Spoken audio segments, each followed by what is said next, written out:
हमारी संस्कृति, हमारे संस्कार सदा रहे हमारे साथ। भारत के महान ग्रंथों और काव्यों का संपूर्ण संकलन। सब्सक्राइब करें तिलक।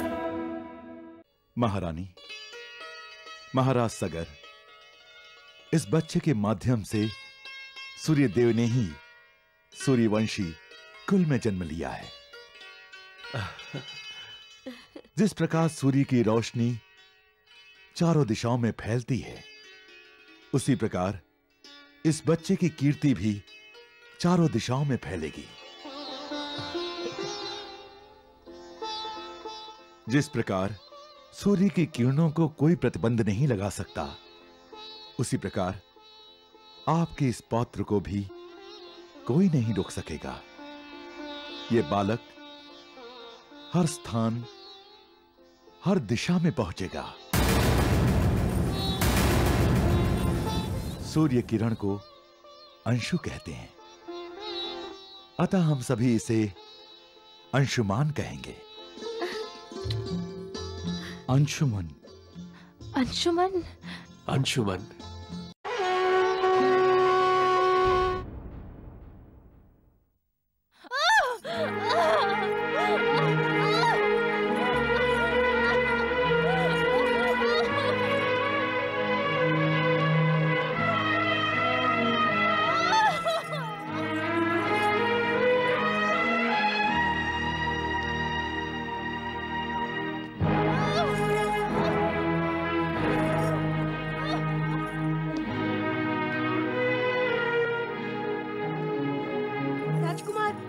प्रतिभा। दासी,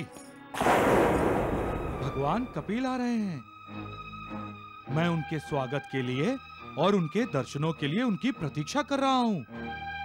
प्रतिभा से कहो, मुझे भगवान कपिल के दर्शन करने दें। मुझे माया मोह की भूल भुलैयों में नहीं फंसना है। हाँ, जाओ।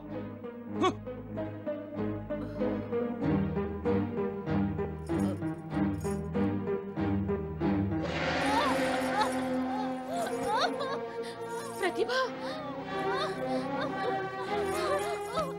क्या हुआ? क्या हुआ? क्या हुआ प्रतिभा? तुम ठीक तो हो? भयंकर, भयंकर, भयंकर दर्द हो रहा है पेट में। हे भगवान, अपने आप पर काबू रखो। ऐसा लग रहा है जैसे पेट में आग भड़क रही है। हाय मेरा बच्चा, लेकर आओ शीघ्र। नारायण नारायण नारायण। मैया, मुझे तो कलयुग की आहट लगने लगी है।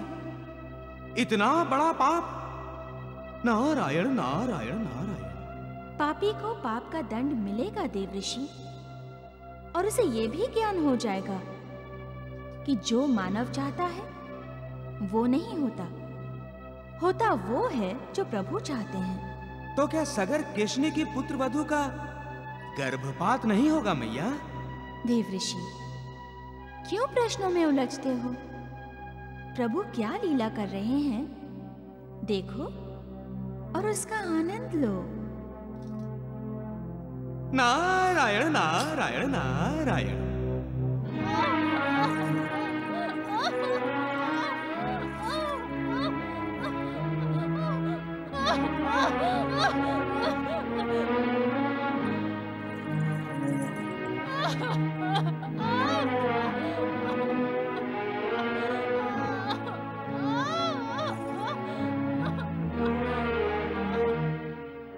राजवैद्य जी, घबराने से कुछ नहीं होने वाला महारानी। पहले भय था आपकी पुत्र वधू के गर्भपात का, और अब गर्भपात के स्थान पर आपकी पुत्र वधू समय से पूर्व ही प्रस्तुति देने जा रही है।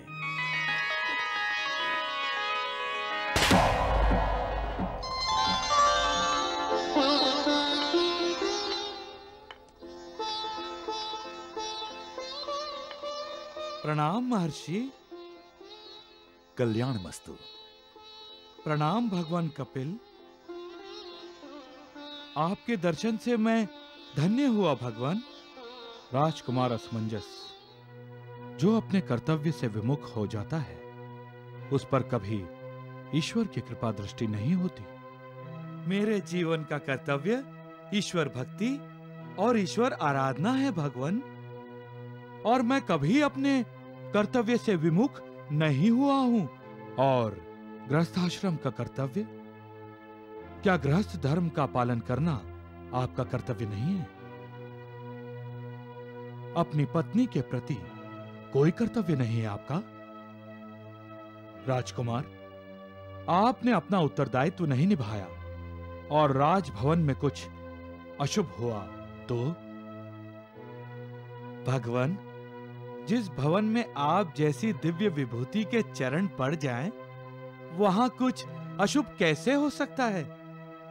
जो भी होगा शुभ ही होगा, और मैंने अपना कर्तव्य निभाया है भगवान। मैं आपकी प्रतीक्षा कर रहा था। वो प्रतीक्षा मेरे लिए किसी तपस्या से कम नहीं थी भगवान।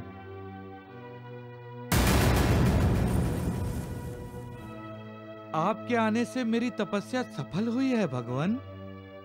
अब तो राजभवन में कुछ भी अशुभ नहीं होगा, और मेरी पत्नी पर तो कदाचित कुछ भी अशुभ नहीं। अब तो आप मुझ पर अपनी कृपा दृष्टि रखेंगे भगवान। क्षमा कीजिए भगवान कपिल, आपकी बातें मेरी समझ से बाहर है। राजकुमार असमंजस किस अशुभ की बात कर रहे हैं? पिताश्री, आपकी पुत्रवधू को सहसा पेट में वेदना होने लगी है। बहुत खून बह गया है। राजवैद्य का कहना है कि... बोलो, रुक क्यों गए? राजवैद्य का कहना है कि गर्भपात का संकट निर्माण हुआ है।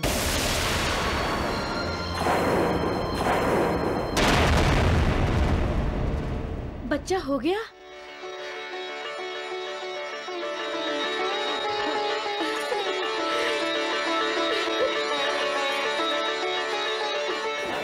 ऐसे कैसे? बच्चा पैदा हुआ, लेकिन उसके रोने की आवाज तो सुनी ही नहीं।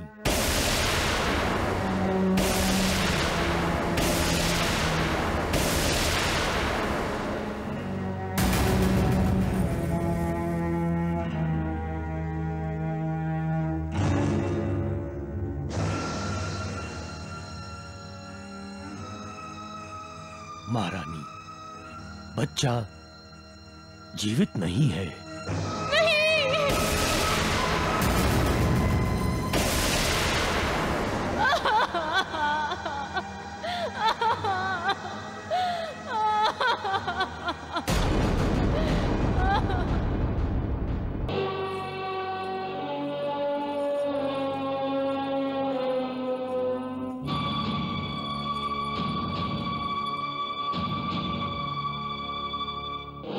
ये तो बहुत बुरा हुआ महाराज। क्या हुआ? प्रतिभा की संतान होकर भी नहीं हुई। अर्थात?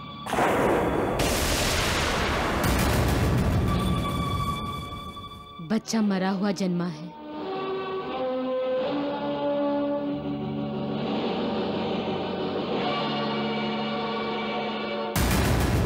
क्या कह रही हो? बच्चा जीवित नहीं है?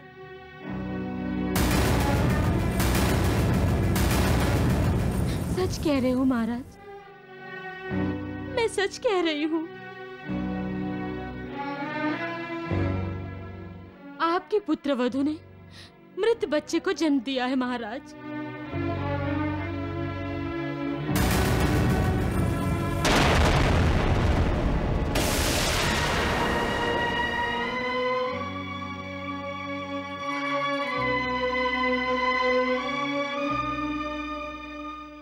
मुझे क्षमा कीजिए भगवान।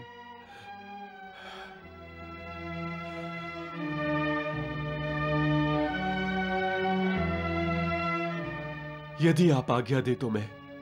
अवश्य महाराज सगर, अवश्य। आपका अपनी पुत्रवधू से मिलना आवश्यक है।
राजवैद, आप?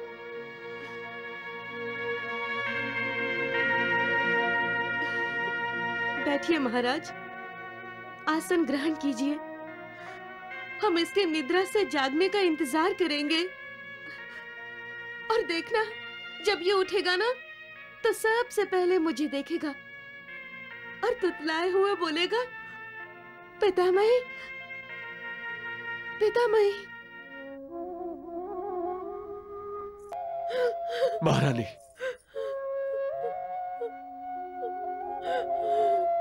महारानी, आप होश में आइए। आप किससे बातें कर रही हैं? वो बच्चा अब जीवित नहीं है, मृत्यु के अधीन है महारानी।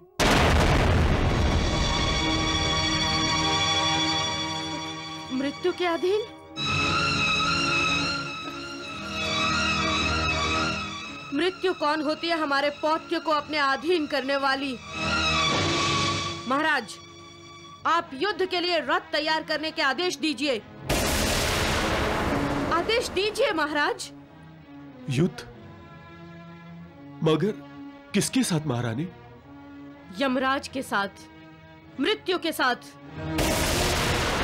हम अपने शौर्य और बाहुबल पर अपने पौत्र के प्राण मृत्यु से वापस लेकर आएंगे।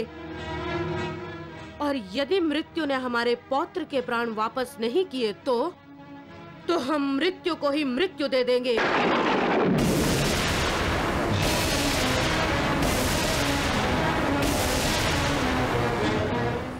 चलिए महाराज, आज या तो मृत्यु मेरे प्राण ले लेगी, नहीं तो उसे हमारे पौत्र के प्राण वापस करने होंगे।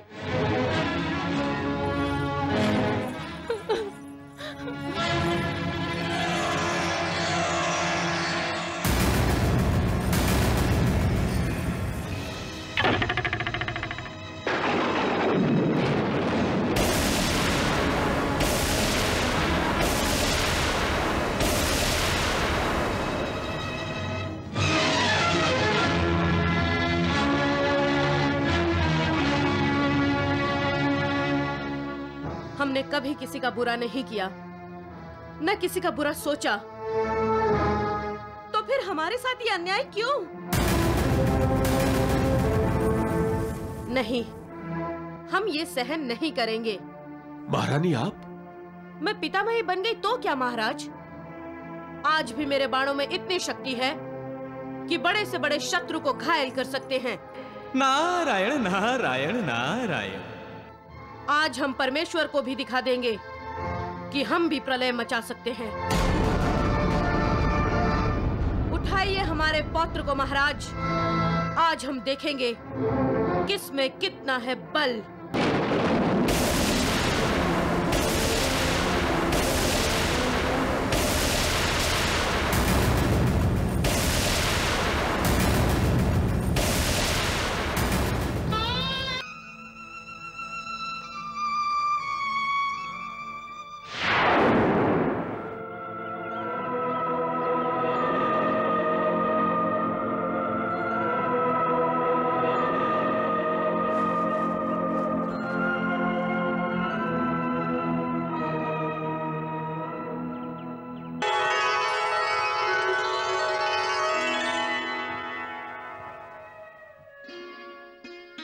पुत्र असमंजस,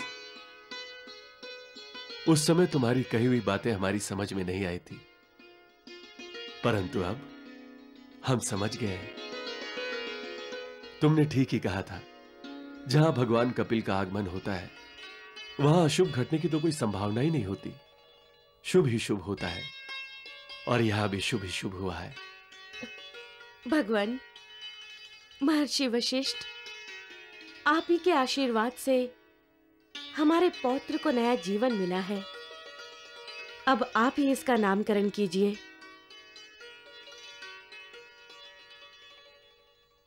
महारानी, महाराज सगर, इस बच्चे के माध्यम से सूर्यदेव ने ही सूर्यवंशी कुल में जन्म लिया है। जिस प्रकार सूर्य की रोशनी चारों दिशाओं में फैलती है, उसी प्रकार इस बच्चे की कीर्ति भी चारों दिशाओं में फैलेगी। जिस प्रकार सूर्य की किरणों को कोई प्रतिबंध नहीं लगा सकता, उसी प्रकार आपके इस पौत्र को भी कोई नहीं रोक सकेगा। ये बालक हर स्थान, हर दिशा में पहुंचेगा। सूर्य किरण को अंशु कहते हैं, अतः हम सभी इसे अंशुमान कहेंगे। अंशुमन। अंशुमन। अंशुमन। अंशुमन।